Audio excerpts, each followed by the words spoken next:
Welcome, everybody. My name is Whitney Ziegler. I'm the founder of Big Rocks Organizing. Thanks for joining us for this free webinar today. We're really honored to have you join us for our monthly series. And for 2021, it's called Rightsizing from the Inside Out.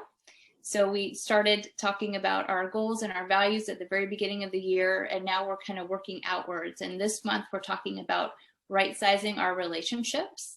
And I'm really excited to have our special guest here today, Kazemba. She is a counselor with Ancora Counseling, and I'll read her bio in just a sec here, but she is fantastic and fabulous, and we're so glad to have her back with us again today. She's going to teach us some effective tools to argue or fight in a safe and healthy way.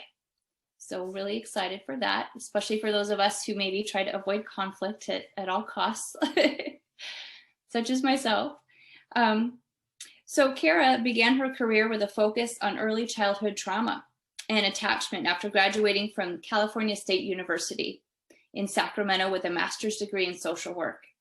With the background of working in child protective services, Kara entered counseling with an appreciation of how early life experiences, systemic supports, and relationships can lead to challenges in adulthood.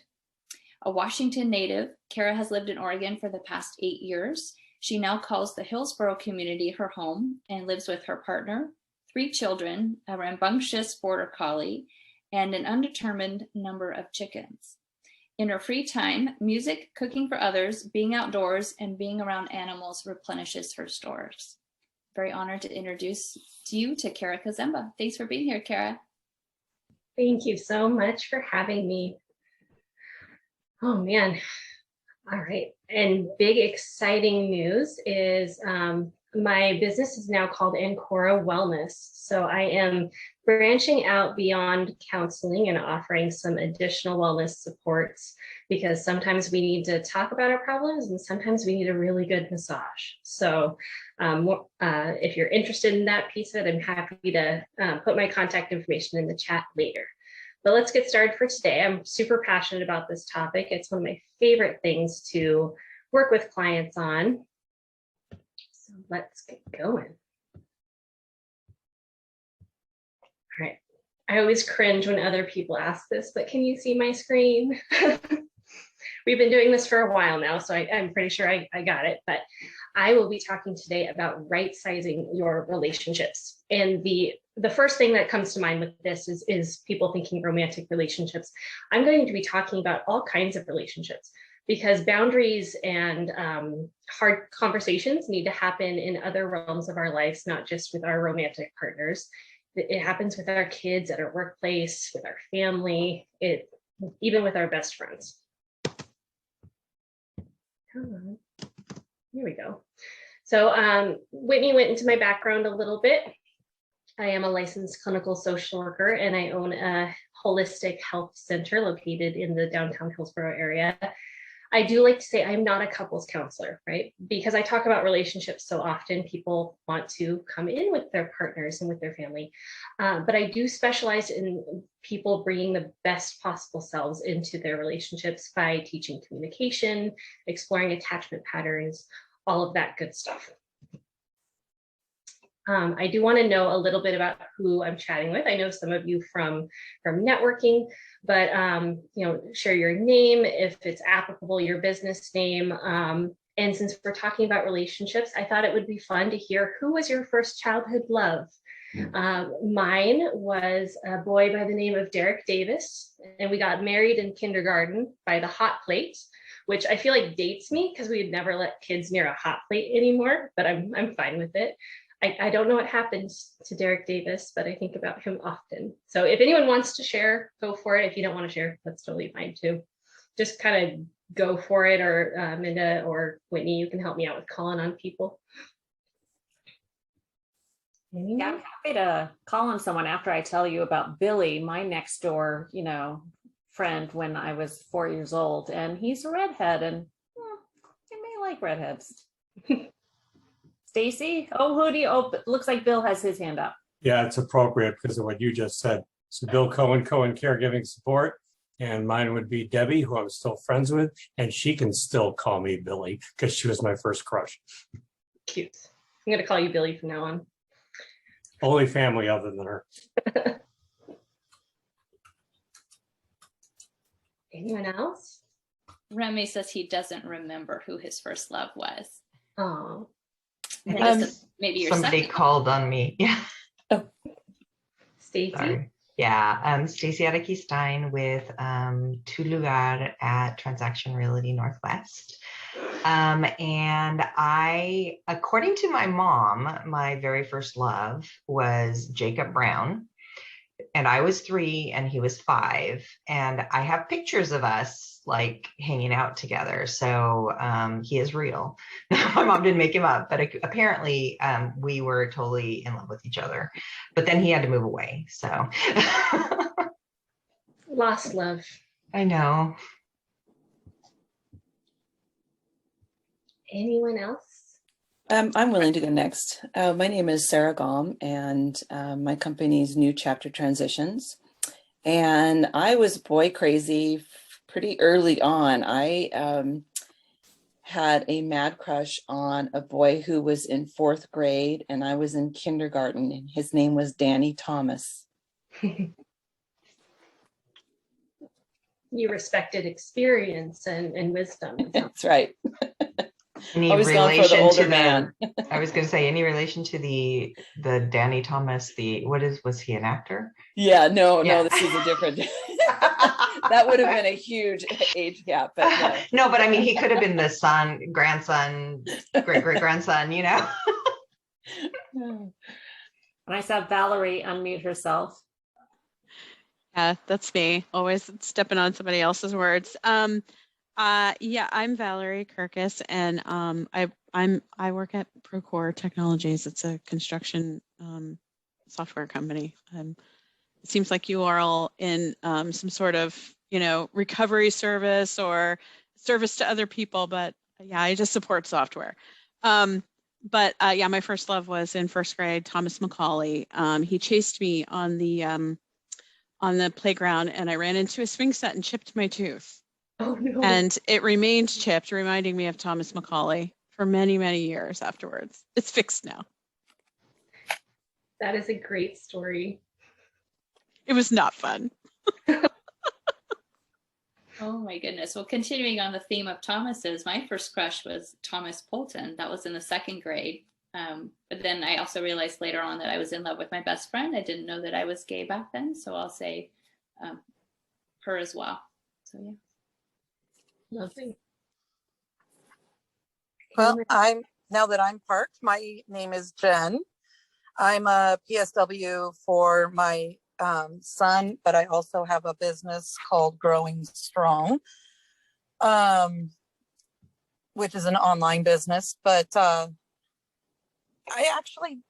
don't remember ever having a first love. I always remember not liking people in general, which is funny because as an adult, I need people in my life. We all do. Thank you for sharing. Any last minute sharers? Can I share? Absolutely, Larry. Yeah. So my first crush, so to speak, was Lois Grimsley in junior high. And that was like a really big push for me. And it was kind of took me out of my comfort zone. So it didn't last very long. And my company's dynamic marketing collaboration, websites and marketing for your business. Thank you, Larry. Okay. Well, thanks for playing along, everyone. That's fun. Okay, so today we're going to have a few objectives. We're going to talk about the idea of red versus green flags for relationships, talk about some communication skills, and then let's say we've done all the things, we've set the boundaries, we've asserted ourselves, and we're still having a hard time. We'll be chatting about when we need to maybe let people go and the grieving process that goes along with that. And because I always have to think about liability, I am a therapist. We are in a group. This is not group therapy. This is psychoeducation. You are welcome to share as much or as little as you would like to. with that, we can't get into deep process work because you haven't signed any fancy paperwork yet. If you'd like to chat after this thing, I'd be happy to do that and set you up with one of my therapists, whatever. But there's my disclaimer. Please don't sue me. For those of you who follow me on my business on Facebook, I love memes and I have a dark sense of humor. So we'll be chatting about red flags today because oftentimes those red flags feel very exciting and people tend to run towards them. All right, so let's talk about my process as a counselor. I do the free initial consultation. I've got to make sure it's a good fit. I'm not everybody's cup of tea. After that comes the life story session, right? So someone says they want to come in, they want to work on relationships. Maybe they're struggling with their mom or their partner, setting boundaries with family. That's come up a lot the last 18 months. So in that intake session, I call it the life story session. And what I'm listening for is, they exist within the life they lead, the activities they enjoy. We talk about their childhood because it's cliche and we have to, right? That's how we form a lot of our personalities. And then hopefully by the end of that, we talk about goals, goal setting.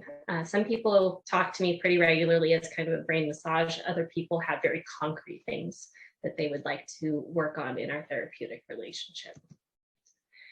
And I also check for the most boring and basic self-care too. Right? Particularly during the pandemic, I've been making sure that people are meeting those very basic needs. If you think about Maslow's triangle, it's that one right on the bottom, right? Are you eating? Are you getting outside? Are you getting enough sleep? Do you have some social connection?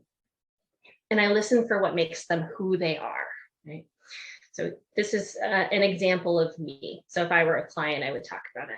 I love hiking, I get out and I run. I get to the beach as much as possible. And my goals are to open a very successful wellness center and eventually have a second location and all of that. And why we talk about those things is because I want to hear what is the context in which people describe their lives. So when I was talking about my interests and my goals, I was at the center of that story, right? Sometimes when I ask people for their life story in a session, they are not at the center of that story, despite the fact you are the protagonist, you are the main character in this amazing novel that you are writing.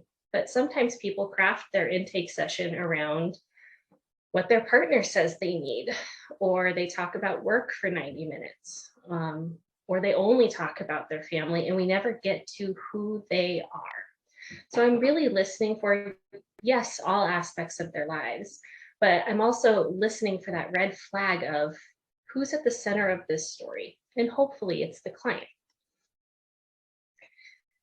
I'm also listening for things like when we were talking about goals, it's fine to have shared goals with your partner, but our goals set up in terms of, I want to see this person succeed. I want my kids to be happy, right? That's a relationship we don't talk about too much. The relationship between an identity of being a parent. And I also listen for that self-care time, right? So this is getting you started on this idea of green flags and red flags in a relationship. I want to really hear that there is a sense of self that exists, right? Because when it's a healthy relationship, it looks like a Venn diagram. Right? There's some overlap, and maybe being a partner or being an employee or being a daughter or a parent is part of that, but it is not the be all and end all. There are still some amazing things that make you, you. I also talk a lot about goals when it comes to folks being unhappy in their jobs. I run a business. I know that I have lofty goals for my business, and I have ideas of making money and serving the community. I also know that my employees have their own individual goals. And it's a huge red flag when someone's reporting a lot of unhappiness at work. And I'm like, well, what are you working on, as part of being an employee? What do you feel pride in your work? What are your career goals? And they struggle to answer those questions. So hopefully this gives you a little bit of a start of the theme for what we're talking about with green and red flags. Here's another fantastic meme for you. All right, the other thing I listen for is boundaries. And boundaries are one of my absolute favorite things because they take a lot of weight off of us, right? So this little blurb on the right, the idea that there are things that we should take responsibility for, and there are things that are not ours to carry, right? And there are tons of different types of boundaries. So think about like different types of fencing. You can get fences that exist basically as just something that someone could still walk through. It's mostly decorative. You could step over it. There's picket fences that have little gaps in between it. There's chain link. And then there's the incredibly tall, completely not see-through fences that are boarded up with a padlock, right? So there are boundaries and there are different strengths of boundaries, right? Boundaries should, in some cases, deserve to be kind of flexible. In other cases, they need to be really rigid. And I like working with people on determining maybe where stuff is a little bit more loose than it needs to be. And how boundary concerns present. It's about 50-50. Some people come to me and they know that they struggle with boundaries. That's one of the first things out of their mouth. Other times it's something that I hear little snippets of, right? The oversharing of themselves, the people pleasing, struggling to say no, always being like the go-to person, the rescuer in a family. Those are the things that pop up in my head as I wonder if there's maybe some boundary concerns coming here, and we need to work on some skills at having a little bit more strict boundaries so that we maintain some energy and space for ourselves. So this looks very similar to the last little bullseye that I showed you guys. And when I talk about oversharing, oftentimes I will bring this circle up to my clients. And I'll even draw it out and we'll figure out where people are falling in their inner circles.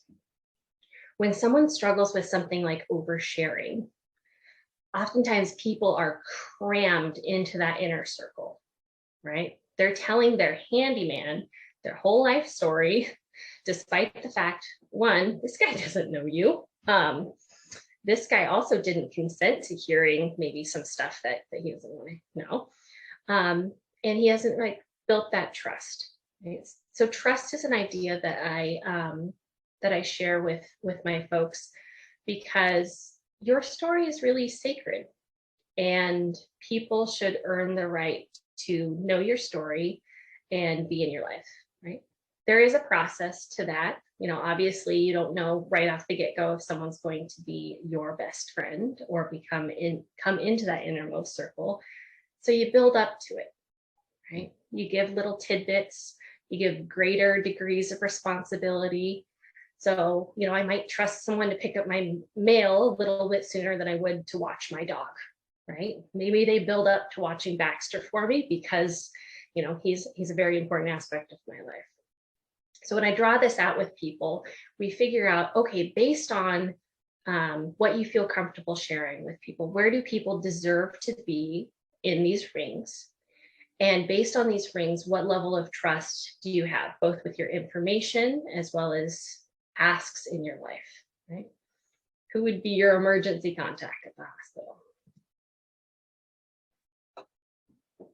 Another aspect of boundaries I listen for is something I call the rescue triangle. So I mentioned rescuing before when it comes to family, but rescue triangle also presents as when someone is raised in a high degree of conflict, we get used to someone filling those roles for us. And sometimes that's where someone needs some light shed on how are we maybe perpetuating this triangle by bringing conflict and chaos into our lives where it doesn't have to be. How this presents is speaking to someone and they're sharing with you that someone's the bad guy, right? It might be their boss, it might be their friend or the family, right? But they're making someone out to be the perpetrator, and then they are placing themselves in the role of the victim. And sometimes with that oversharing quality, what someone might be looking for in that moment is, are you going to be a rescuer, right? Are you going to jump in and play into this dynamic and kind of perpetuate that reality for them? And for helpers, for empaths, for people who really care, it can be hard not to jump into that rescuing mentality, right? It can be hard not to dive in and hear this really sad story and want to help. So I also teach people about how to spot that folks who have that inclination for, I need chaos, I need drama, I need excitement, and how to maybe save our energy so that we're not getting into this situation of being the rescuer. Because sometimes what ends up happening is you come in as a rescuer, but for folks who fall into this triangle a lot, it's also really easy, if you start setting boundaries, for the individual to switch you over to perpetrator once you start saying no, right? I also listen for fire. And what do I mean by fire? I mean intensity, right? That kind of comes with the rescue triangle a little bit, but these are the relationships that burn bright, right? You meet someone and it's an instant connection, and you share and you talk all night, and it's true love. And oftentimes what I end up hearing is trauma bonding, right? That's why we talk about those circles and people earning the right to gain their way into that circle, because it's really easy when you have a really powerful shared experience to have those feelings and those emotions become very deep for you, right? So this is a little bit of protection of, it feels really powerful and passionate and amazing. Cool, let's sit on it. Let's slow it down. Let's see what happens. Is this going to be a fire that continues to burn, or is it just going to be a fire that burns you? Believe it or not, I didn't practice that. That just came out sounding that good. All right, so let's go back to talking about green flags versus red flags. The idea of trust is gained, right? It really should be. And red flags, I talked a lot about oversharing, but there's also the flip side of it, of no trust. Like, have you guys ever had those experiences where it seems like you're just bumping up against a wall, you don't know anything personal about someone, and they're not giving you anything? That in and of itself is a red flag, because it's hard to be vulnerable if the other party is not going to. A balance of passion and stability, right? That fire that keeps burning. And then respectful disagreements and conflict. I didn't get too much into this one because I feel like it's pretty self-explanatory, but once we start talking about communication strategies and that type of thing, we should be able to make asks in all of our relationships, right? We should be able to hear no, right, as well as say no, and have it be okay. If setting a boundary causes a huge amount of conflict, that's kind of a red flag for me. All parties work on themselves. When we, right, like I said, I work a lot with people who want to bring their best possible selves into a relationship. Sometimes that translates as, I work with people who, to deal with the folks in their life who probably should be going to therapy, right? All I can do is work with the individual in my office, right? And in that, we all go through life, right? We all have things that we need to work on with ourselves. And the people in our lives can support those efforts, but it is not their battle and it is not their journey, right? Where the red flag comes in is when the person wants to fix, when the person wants to take over the healing. That's a huge red flag. Open communication and trust, obviously, a great green flag. And then everyone taking responsibility for our actions. That red flag of blaming, that goes back to that rescue triangle. Is someone always the perpetrator? can we take responsibility for our own actions? Because that's a good boundary to have as well. All right, brief cat break. This is Mr. Pickles. Does anyone have any thoughts or questions while I hydrate?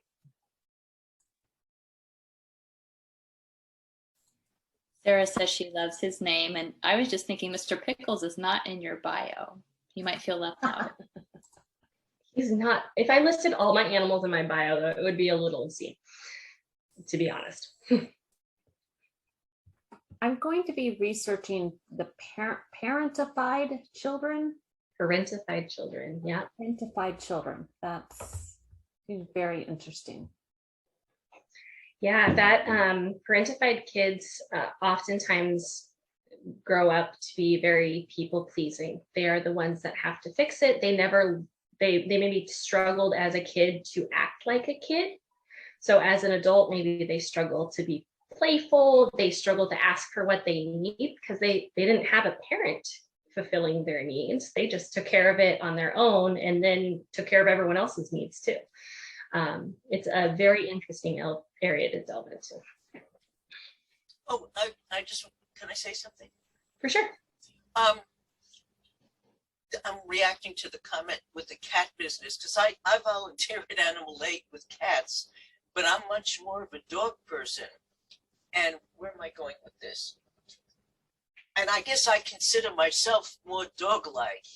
I think what I mean is I think cats have the boundaries to the extreme is what I'm trying to say. Yeah. I think they're too.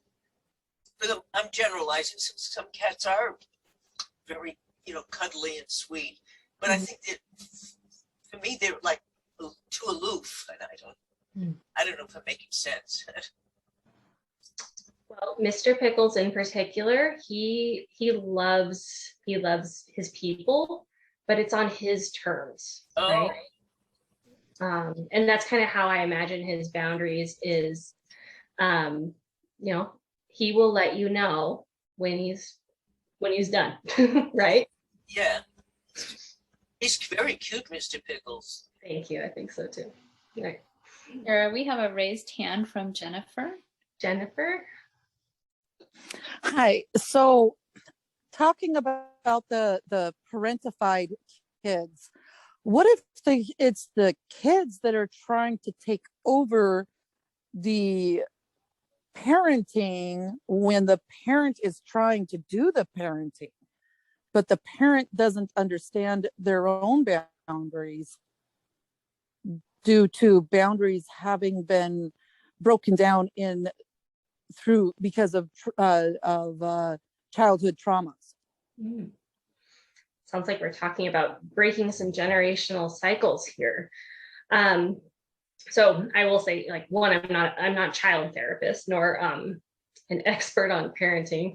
I think that you said it right there, where the parents have their boundaries that they need to work on, and as much as possible encouraging the kid and giving them a safe place where they can really act like a kid. That's the big thing. That's kind of a non-answer, and I apologize for that. It was not very satisfying. We'll just have to talk later so I can explain my situations. Sounds good. All right. One more drink and then we're diving back in. Larry has raised his hand. Are you okay with one more question or comment at this point, or Go for it, Larry. I just want to say, Kara, I really appreciate what you're sharing, because I have had to implement this thing of boundaries, and I've always wondered why lately I've been kind of aloof. Like I like talking to people, and people connect with me, and then we start getting into this oversharing stuff, and I just kind of tend to pull back. And I thought it was just me being cold and unfeeling towards them, and I didn't realize that I'm actually putting boundaries around myself that really need to be there. Yeah. And we'll get into this in a second, but if you want to take it one step further, because you're still hearing all of that information, and that takes an emotional load, coming from a therapist, right? What I do, hearing people's stories, it takes its toll, right? So it's also completely not just okay to not just be aloof in that moment, but to say like, hey, I really appreciate that you have a story to tell. I don't know that I'm the right person to hear it, right? Ooh, okay, thank you. You know? Yeah. All right. All right. I think I've talked about energy quite a bit, but next we're going to talk about just this idea of we have boundaries so that we don't lose all of our energy. We don't give it all away.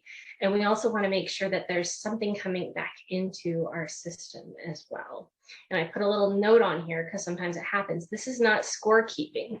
This is not, I gave him this is not, I did the dishes and therefore I deserve blank, right? It is literally just making sure that the people in your life, there's a give and a take. Right? And noticing where you feel drained and where you feel energized. Man, I make a lot of circles with my client, but this is another one. This is called an eco map. And it's essentially looking at the people and systems in your life and the direction that it goes. I can get a lot more complicated with it. I didn't do it in this slide. You know, we can make like little squiggly marks and stuff like that. But it's really exploring, if I'm at the center of this system, what factors are influencing me in my life, right? So for example, my therapist, right? That should be exclusively it feeds into my system, right? They are objective. They're there to support me. They give me some good thoughts. It might be emotional, but it's not a give and a take because my therapist isn't telling me her life story. Hopefully not. If your therapist is telling you their life story, please find a new therapist. But it's a one-sided only input situation. Sometimes it goes the other way though. Maybe you have a draining relationship with your mom. You call her out of obligation once a week and she doesn't hear a word you say. It's just talk, right? And hopefully there's a lot of things that it's a two-way street, right? You give your time and love to an organization and it gives you warm, fuzzy feelings in return. Your partner is hopefully a two-way street, a lot of give and take there. And it's not always 50-50.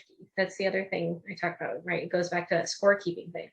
There's going to be points in every relationship where maybe you're giving a little bit more because they need a little bit more and vice versa. But what makes a healthy relationship is that it's dynamic and it changes so that, you know, once maybe they don't need you as much, you can pull back how much energy you're doing, right? Bring it back to the homeostasis, so to speak. So this is something I like drawing with my clients. This is something really great for you to draw on your own.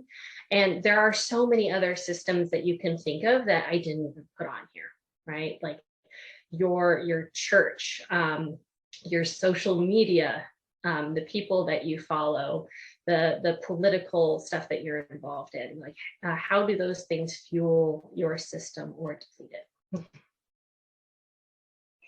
So again, that green flag is there's a flow of energy that responds to different circumstances versus a red flag system of, man, this is one-sided, either all taking or all giving, and maybe it's draining. So I talked about that fence, right? So when we talk about right sizing, there's a couple of options.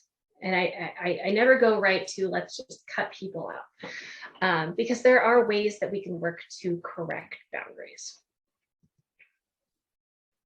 And it's all about communication and Whitney, I think you said it. Yes, it's even a little bit about conflict. The first thing being that no is a complete sentence. I encourage people to be very precise, working on being respectful and keeping feedback about actions. So the more that the conversation starts, you did blank, right? It gets people on the defensive immediately. So keeping things really focused on actions and what you would like the outcome to be rather than placing blame, because that doesn't tend to work out pretty well. Oh, I love this one. Learning about red flags can be really challenging, right? So this meme really speaks to, in a healthy relationship, boundaries are normal, right? Even your partner, your loved one saying no or saying they don't have the bandwidth for something, that's normal and even healthy. But when you're learning about red flags and this is really new to you and someone says no, that can be like, whoa, what happened, right? And even us doing that ourselves, setting those boundaries and having that, maybe even the conflict that arises from that, it can feel very much like, well, it's a red flag. Maybe this is bad. Maybe I should go to cutting out, right? But it's part of a process, and conflict can be very healthy. All right, so let's go back to no. That one's pretty straightforward, but variations. No, thank you. I can't. It's not going to happen. If you message me again, I will tell your mother. All good choices, right? Sometimes I even will tell people in certain circumstances, it doesn't even have to be a no. It can just be a, I'm not going to respond. There are those circumstances, right? So inappropriate person commented on my Facebook yesterday. I didn't respond. I didn't take this time to tell him that he sounded creepy. It was just a delete, comment, block, right? He didn't deserve any more of my energy than that. And sometimes no is as much energy as you're willing to do. And you don't have to freaking explain yourself, which is nice.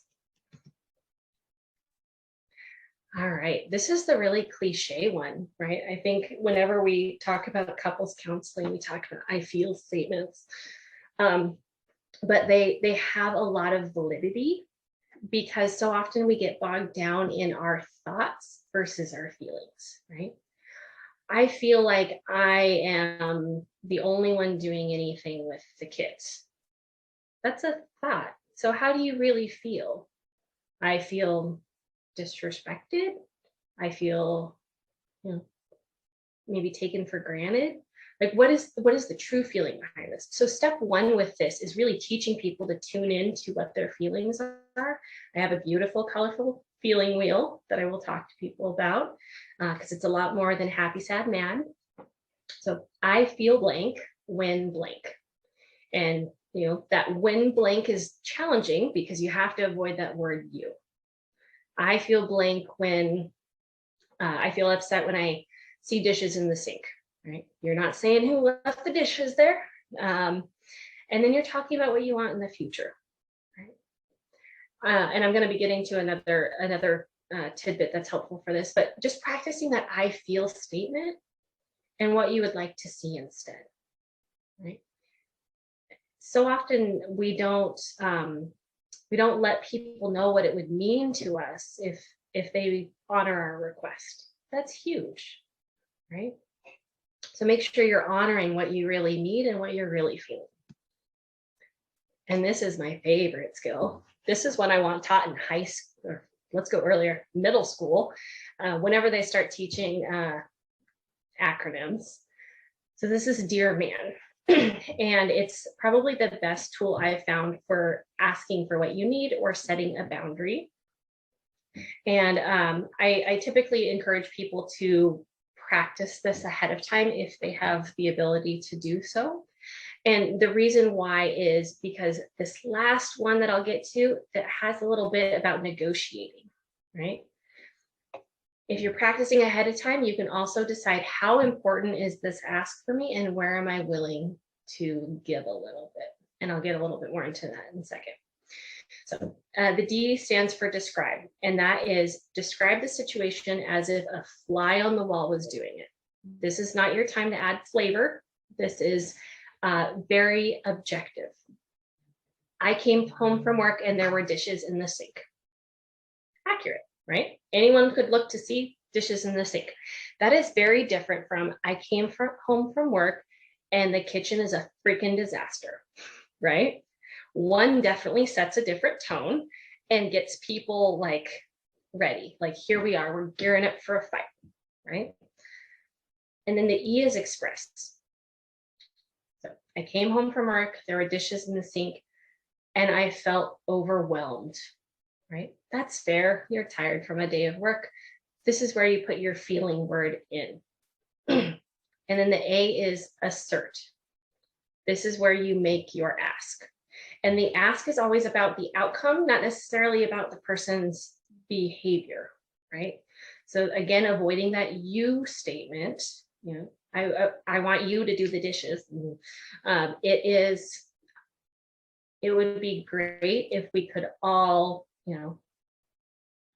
take care of our own dishes after each meal. I would really appreciate it if the dishes could be rinsed off and stacked neatly. Okay, whatever the ask is. And then what's the reinforce? And that's not just, I would appreciate it. What's the rest of the buy-in? This might sound a little nihilistic, but we're all inherently selfish creatures and we want to know what's in it for us. If the sink is cleaned out, if it's organized, I can quickly get to making dinner so that we don't all get hangry, right? That's a pretty good reinforcement. We're all hungry at the end of the day. All right, so that's the dear portion. And that's the stuff that you're going to say right from the get-go. This also works for saying no, right? You asked me, I was asked to help you move next weekend. I felt really honored that you would ask me, but a little stressed because I have a tight schedule. I'm going to have to pass on helping you move this time. But maybe I can help you unpack boxes next weekend or paint, right? So you're saying no, but you're still giving them a little buy-in so that they're respecting your no a little bit. All right. The M means be mindful, and that means staying on the current topic.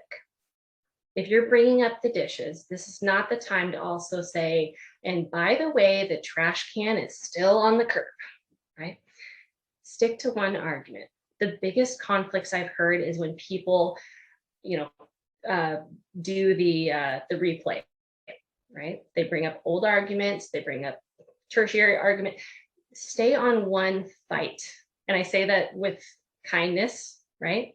It's okay to have an argument, a discussion, a conflict. Try to keep it at one, right? And the more that you can do that, the easier it will be to resolve it. Appear confident, pretty self-explanatory, but I work with a lot of people where this is new to them. So their initial asks come out something like, well, if you have time, I understand you're really busy, but I noticed that there were dishes. If you could, wash them off or whatever. If not, it's totally fine, right? All right, do you really want me to do the dishes? Because you seem kind of wishy-washy about it, right? So if you're gonna ask for something, ask and go into it knowing that you have a good reason to ask for it. And then be willing to negotiate. And I mentioned that before, go into it with some sort of flexibility. Maybe they don't load the dishwasher, maybe they just rinse and second, whatever.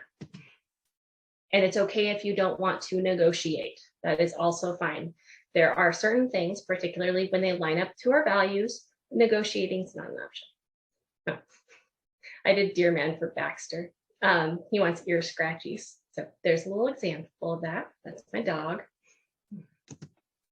Okay. Next one is manage expectations. When you're utilizing Dear Man, deciding how much you want to negotiate, all of that, think about the type of relationship that you're working on. Is this someone that you're going to see every day? You're probably going to be far more willing to negotiate with your partner than some stranger off the street. So depending on what ring they are in, they kind of deserve to be managed accordingly, both in terms of the intensity of the ask, as well as how much you're willing to use Dear Man versus say just the word no, right? So here's that thing again, right? So I use Dear Man a lot with people in these circles. Might use it with colleagues a little bit. If my handyman gives me a quote for a crazy amount, I'm just gonna say no. I'll find someone else. My neighbor says, can I park something on your lawn? I'm gonna say no, right? I'm not gonna Dear Man that. So we negotiate with people based on, and I'm not going to say no. I'm going to say no nicely because we have to deal with our neighbors more often than not, right? But depending on where people fall, you're going to vary your responses to them, and it's something good to think about ahead of time. Right. This little reminder, and more Mr. Pickles, people who get upset about you asserting boundaries are often those who benefited from you having them. I'm just going to let that sit for a second. Write that down. It's probably one of the best reminders I like giving people and myself. Other reminders, boundaries go two ways, right? People can also say no to you because sometimes we have to take personal responsibility for our own crap. When you're going into a dear man situation or a conflict or whatever, are you in the best state of mind? Don't have discussions when you're hungry, right? Don't have them when you're sleep deprived if you can avoid it, right? Prepare yourself. When you go in and ask for a raise, that's a type of communication and asserting yourself, right? You are making an ask. You don't, go in, without your hair brushed and sorry, Larry. You put yourself in the best possible situation to get the yes, right? And that applies to other areas of our life too. Don't find yourself in the triangle. If you're struggling with telling people you don't have time, right? Because sometimes that feels like a lie, right? There's 24 hours in the day. Probably you do have time. Instead, try telling yourself internally, this isn't a priority for me. You might not want to say this to the person because that might not feel good. But if you have a hard time with the guilt of saying no and not helping someone, checking in with yourself and saying, this isn't a priority for myself and my energy right now. And I like telling people too, you can do all of this right and it can still go to shit. And I'm sorry about that, but people are human and surprise us, right? You can do a beautiful dear man and stuff could still go sideways because we have no control over other people, right? Okay, man, I'm running low on time. So next I'm going to get into, so let's say you've done all the things, you've set the boundaries, it's not being respected, there's red flags popping up everywhere. What if it's time to say goodbye? So how to do it. I talk to people about what kind of closure do you need and what kind of closure do you think they need? And that varies a lot depending on the relationship and how that conversation would go. There are some cases with trauma and abuse where a formal conversation is not healthy nor appropriate. And that's something that you can, that I encourage people to chat with therapists about, because sometimes it is really that it's in the best interest of yourself to cut people out.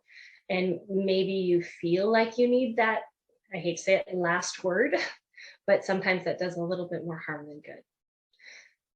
So that's when we consider things like maybe we need a public place. Maybe a letter is more appropriate.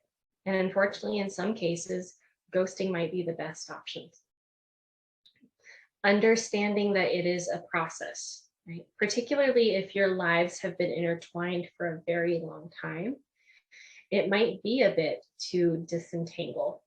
And whether or not the relationship was toxic or just kind of not for you, you're going to have a grieving process very similar to that of when someone passes away. You're going to remember happy memories. There's going to be moments of doubt, moments of anger, and it's going to be something that you work through. And I do encourage people to break social media ties. It's very hard to move on if you are creeping on their Instagram stories. And it's also hard to see, especially if it was kind of a bittersweet breakup, someone going on and living their life and being super happy when you're really feeling raw in the early stages. So maybe you can be Facebook friends at some point, but it's also good to just have that really clean cut too, if that's what you're deciding is best for you. And then I spoke about this a little bit, but allowing yourself to grieve and mourning both what it was and even what it was supposed to be. And there's also a piece of that of honoring what you gave, and even what, maybe you would want to do differently sometimes. Journaling is huge. You can do funerals or some sort of like celebration. I don't know if you guys have seen like divorce parties. They're off the hook, but it can be really cleansing to have some sort of ritual attached to it. And then finally, the best part of grieving, or I shouldn't say the best part, the next step is honoring your boundaries and the fact that you set them with that relationship by moving on and learning to trust again, right? People teach us a lot of lessons in this life, and sometimes that can make us a little gun shy and even see everything as a red flag. It can be a process to learn to trust again, and also a very beautiful thing. I am sorry I sped through that last piece really quickly, but we're just about at time. Does anyone have any questions? This is my main man. Kara, Larry has his hand up, and thank you so much. This is fantastic. All right, Larry. I think it's interesting, Kara, that you say that it's okay to grieve over those relationships, because some of them are really close and some of them are not that close, but they're still grieving that takes place. Mm-hmm. And I didn't realize that. I was always taught that, like you have friends, you don't have friends, people want to hang out with you or they don't want to hang out with you, and grief was never ever mentioned. No. So I appreciate your bringing that up, or maybe you can expound on that a little bit. And I touched on it a little bit with this idea that people come into our lives for a variety of reasons. And sometimes it's to live happily ever after or be best friends or whatever. And sometimes it's, to give us tidbits, and whether that be lessons or experiences. But we form a lot of memory and meaning from that. So absolutely there's grief when that person goes away, because that person maybe could have been something, could have been more, but they were in our life for a reason, and good or bad, you're going to feel that absence one way or the other, at least for a bit. Thank you. I'm going to stop looking at my face now. Jennifer has a question for you, Kara. Yes, Jennifer. Something I was thinking about during all of this is it kind of popped up when you were talking about it's okay to grieve, but also to be able to grieve over our own, to be okay with our own self, to have that relationship with self, and, to celebrate the self, but also to let go as we grow as a person. And as we let go of the people that either were toxic or as they say, that the friendships can come and go. Sometimes they're there for a season, sometimes they're there for a reason. And for ourselves, we also have to grieve for ourselves if there is a part of ourselves that we have to let go to be able to grow. Absolutely. And that's, we have to be okay with that. Yeah, because we do very much craft our identities in relation to other people, right? Which is a difference between our identity is that person. I always think about that Fleetwood Mac song, Landslide, right?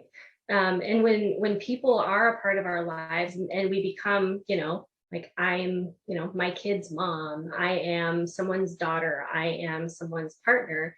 If someone goes away in one capacity or the other, whether we cut them out, they die, whatever happens, right? What happens to that identity? And that should absolutely be honored. Emptiness. Thank you again so much, Kara. I want to respect your time boundaries. We're coming up on 5 o'clock. If you have questions for Kara, please reach out to her individually. We'll share her contact information in a follow-up email after this, along with some resources. I think, is it okay if we share a copy of your presentation, or at least the Dear Man tools, maybe? Absolutely, go for it. Okay, that would be wonderful. So thank you everybody for joining us for Rightsizing from the Inside Out. Next month, we are going to be talking about creating a capsule wardrobe, so right-sizing your clothing. And then 2, reach out to us. While we are not counselors and we can't right-size your relationships, we can help you right-size your relationship with your stuff. So please reach out if we can be of assistance. And thank you so much for being here. Thank you all.